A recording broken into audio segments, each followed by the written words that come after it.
এরপর বুদ্ধদেবের জীবনের ঘটনা, চিহ্ন ও প্রতীক নিয়ে আলোচনা করব।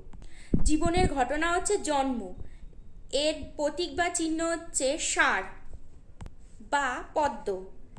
মহাভিনিষ্ক্রমণ, এটা হচ্ছে জীবনের ঘটনা মানে গৃহত্যাগ, এটার চিহ্ন হচ্ছে ঘোড়া। এরপর হচ্ছে জীবনের ঘটনা নির্বাণ, এটার চিহ্ন বা মানে সংকেত হচ্ছে বোধবৃক্ষ, বৃক্ষ। এরপর হচ্ছে জীবনের ঘটনা ধর্মচক্র প্রবর্তন, এটার চিহ্ন হচ্ছে চাকা। এরপর হচ্ছে মহাপরিনির্মাণ, এটা হচ্ছে জীবনের ঘটনা, এর চিহ্ন হচ্ছে স্তূপ। এরপর হচ্ছে বৌদ্ধদের পরিষদের স্থান ও সময়কাল।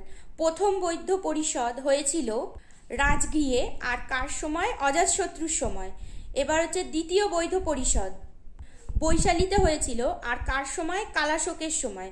এরপরে হচ্ছে তৃতীয় বৌদ্ধ পরিষদ পাটালিপুত্রে হয়েছিল, কার সময়কালে? অশোক। এবার হচ্ছে চতুর্থ বৌদ্ধ কাউন্সিলিং বা পরিষদ, এটা হচ্ছে কাশ্মীরে হয়েছিল, কার আমলে?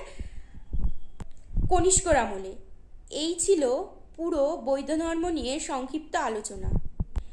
এছাড়াও বৌদ্ধ শিক্ষা ও প্রতিষ্ঠান নিয়ে, প্রথমে বৌদ্ধ শিক্ষা প্রতিষ্ঠান হচ্ছে নালন্দা, এটা কোথায় হয়েছিল? বিহারে। এটা প্রতিষ্ঠাতা ছিলেন প্রথম কুমারগুপ্ত, গুপ্ত বংশের। আর বিক্রমশিলা, এটা হচ্ছে ধর্মপাল, পাল বংশে, এটাও বিহারে হয়েছিল। এই ছিল টোটাল বৌদ্ধ ধর্ম নিয়ে আলোচনা সংক্ষিপ্ত। ভিডিওটা যদি ভালো লেগে থাকে তোমাদের অবশ্যই লাইক ও সাবস্ক্রাইব করতে ভুলো না।